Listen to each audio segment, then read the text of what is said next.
জানেন পশ্চিম বাংলার একটা বাতিল ফিরকা দল আছে ফুরফুরা। আসসালামু আলাইকুম ওয়া রাহমাতুল্লাহি ওয়া বারাকাতুহু। আলহামদুলিল্লাহ, আজ আমি আপনাদের সম্মুখে আলোচনা করব যে ব্যারেলিপন্থী যে সমস্ত আলেম মুফতিরা বলে যে বাতিল ফেরকা ফুরফুরা, যে ফুরফুরা শরীফকে বাতিল ফেরকা বলে তাদের কিতাবের মধ্যে লিখেছে। তারা জালসার মাধ্যমে বলছে সৈয়দ আহমদ রায়বেরেলিকেও ওয়াহাবি বলছে, এবং বাতিল ফেরকা মানে গোটা মানে যে একটা সিলসিলা আসছে সৈয়দ আহমদ রায়বেরেলি থেকে ফুরফুরা পর্যন্ত, এটা হলো বাতিল ফেরকা।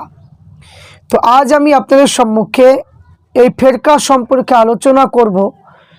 তো এই ফেরকার মধ্যে যেগুলো মানে লেখা রয়েছে, যেগুলো মানে এই ৭৩টা দল হবে, এই ৭৩টা ফেরকার মধ্যে কি কি আছে, সেইগুলো ফুরফুরার মধ্যে আছে কিনা আমরা একটু দেখব।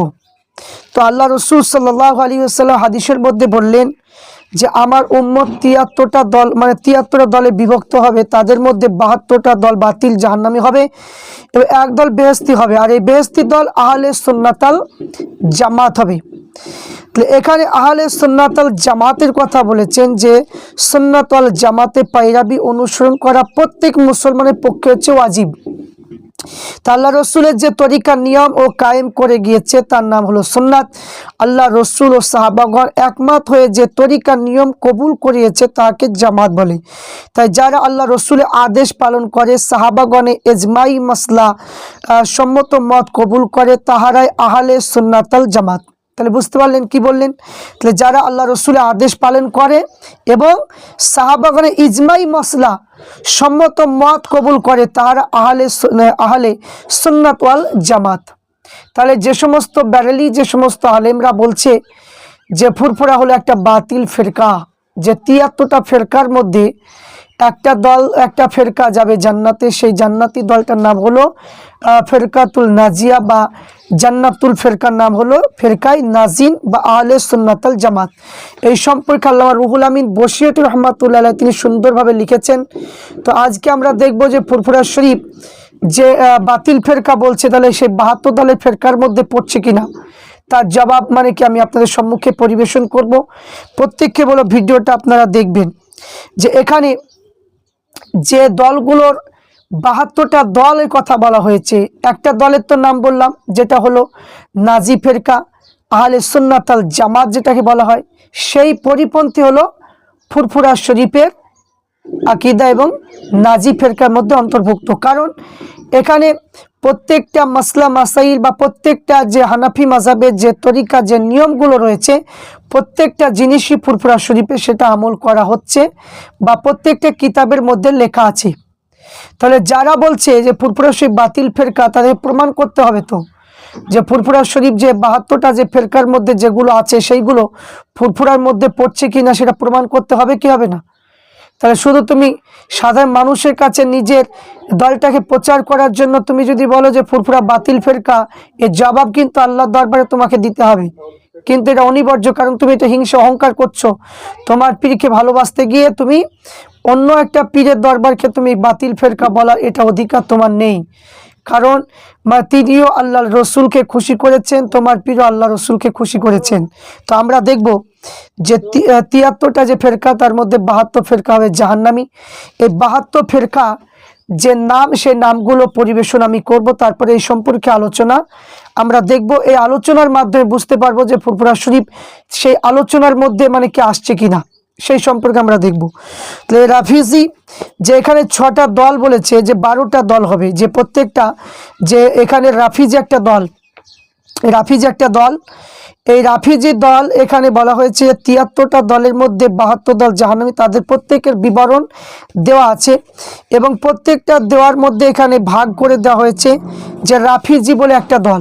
এই রাফিজি দল থেকে আপনার এই দলে অন্তর্ভুক্ত যে হজরত আবু বকর সিদ্দিক, হজরত উসমান গনি এবং কয়েকজন সাহাবাকে কাফের বলেছে। এই ১২টা দল আছে। তো এখানে হজরতে মানে আবু বকর সিদ্দিক, হজরত উসমান গনি রাদিয়াল্লাহু তাআলা আনহু বা কয়েকজন সাহাবাকে কাফের বলেছেন। এখানে ফুরফুরা শরীফে কোনো কিতাবে মানে কোনো জায়গায় কি লেখা আছে যে হজরত আবু বকর কি হজরতে উসমান গনিকে মানে কি যে কাফের বলেছে বা কোনো কিছু বলে কোনো কিতাবে লেখা আছে? কোনো কিতাবে লেখা নেই।